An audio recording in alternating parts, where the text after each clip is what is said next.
All right, now let's look at a couple different scenarios of things that we may want to set up for, let's say, backgrounds or whatever. I'm going to delete this. So I'm going to drop in just a plane.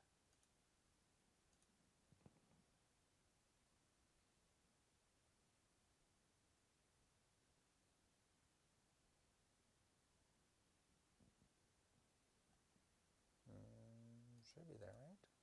Plain, pink. There it is. Okay. And turn off all frames and just do current frames. Yes.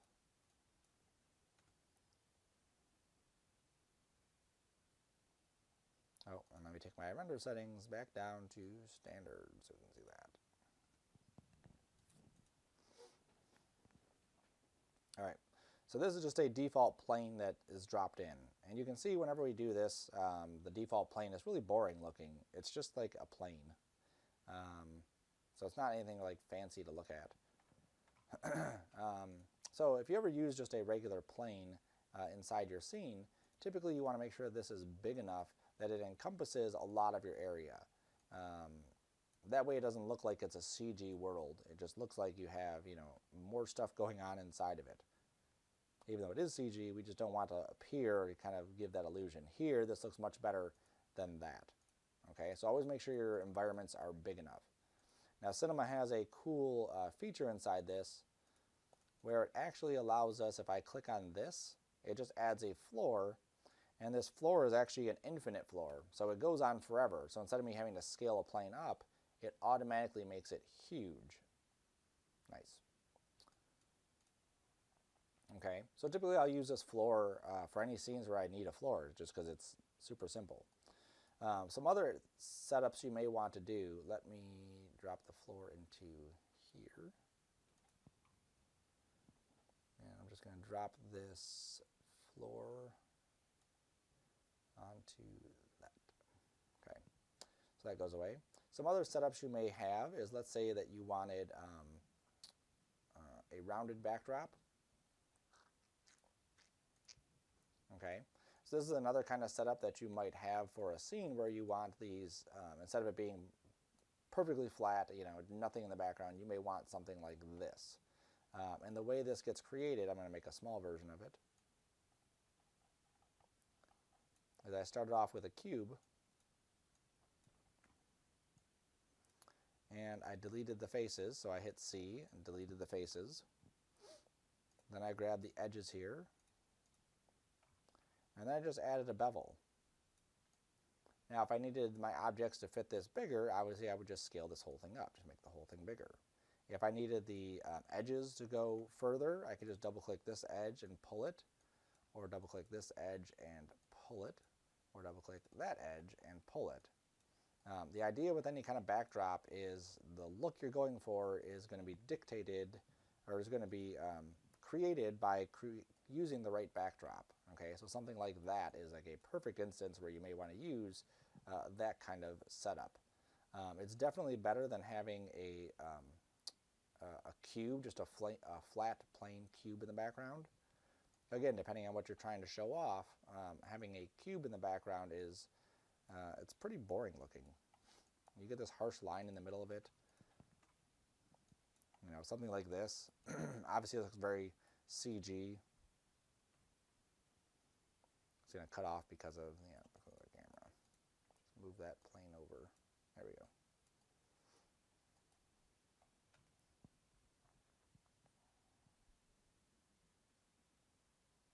Okay, we don't want our shadows hitting the backside. That's a bad thing. We don't want our objects floating. That's a bad thing. So you have to be aware of this kind of stuff. These lines that are here, people will notice. Okay, and if they're not there for a reason, then they shouldn't be there. We need to fix it. Okay, so that's why I use those rounded ones. They're really nice. Another setup that I'll do is I'm going to bring in that floor again there. I'll also add a backdrop. Okay, and a backdrop, there's that rounded backdrop. I didn't want that one though.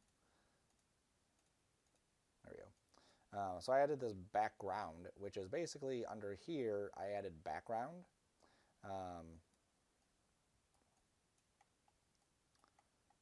Now you can't see it until I render.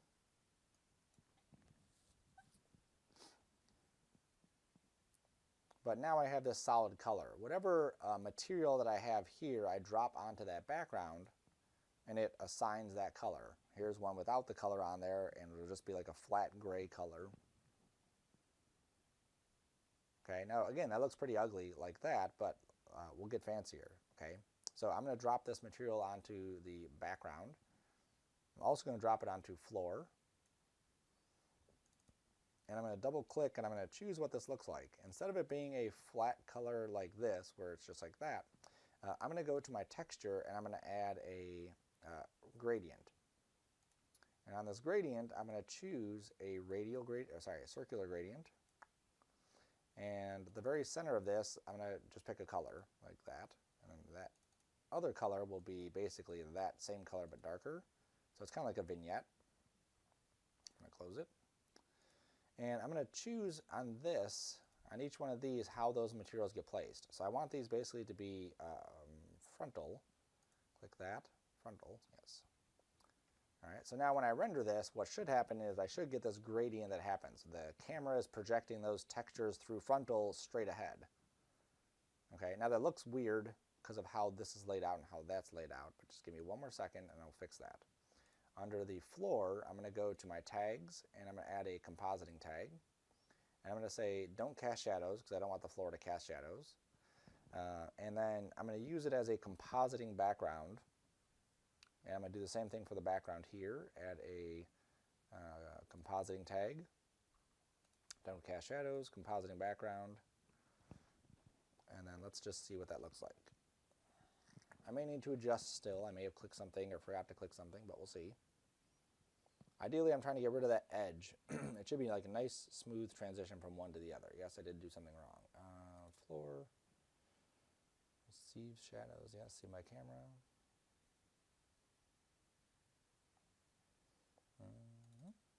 Let's turn reflection off. I think that's what I have on there. That shouldn't be on there.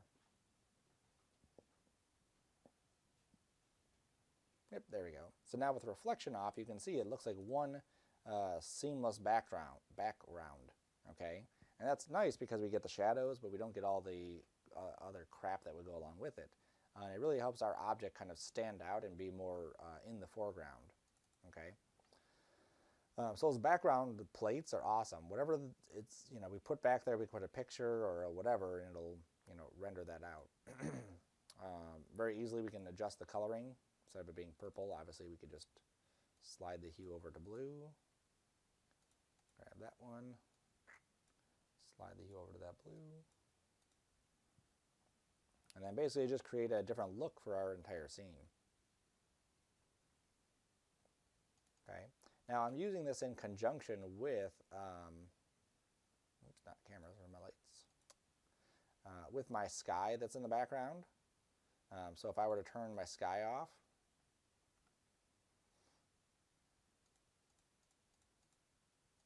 no, I don't have any materials on there that are reflecting it, but we would definitely see a difference if I did have my materials on there. And then I'm using those area lights as well. Okay, so if you have those area lights on there, we would definitely, again, see a difference. And then if we also added in physical and we added this to global illumination, then we would really start to see more of this stuff looking more realistic, more natural, more of how we want it to look. Another kind of neat effect you can do on your items, instead of giving them materials like this, sometimes it's neat just to give them flat coloring. So if I go into, let's say, the color of this, and I just turn that off, and I just go to my luminance, and I just give this a color, let's say blue, like that. And I'm going to assign this blue to all of my objects just by dragging this on top of that. Okay, we'll render it, sure. We're in physical with global illumination, so we're getting, it's taking a minute to load. All of our objects are very flat. We don't see anything really happening here. Okay, we see the shadows on the bottom, but the objects are just gone. They all have no shading to them at all, okay? So now I'm going to go to my render settings, and under Effect, I'm going to add Ambient Occlusion. And what this is going to do is it's going to create the shading on top of it. It's a neat effect.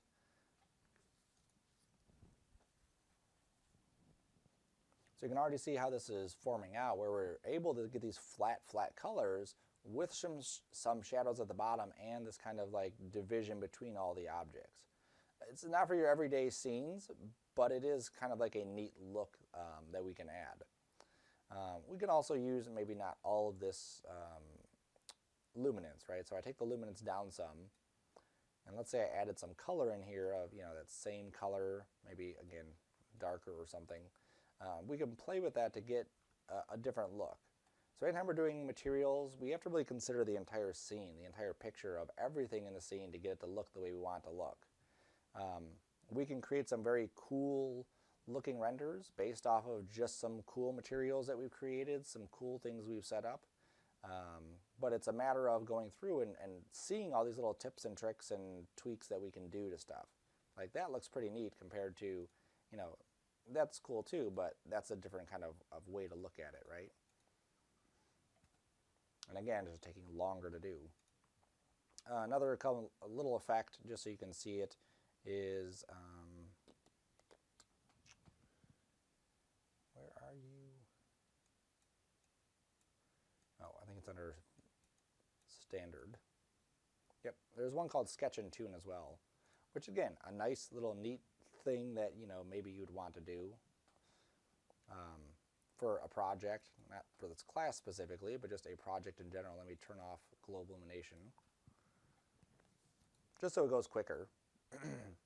And you'll see this is actually taking our 3D objects and making them look cartoony.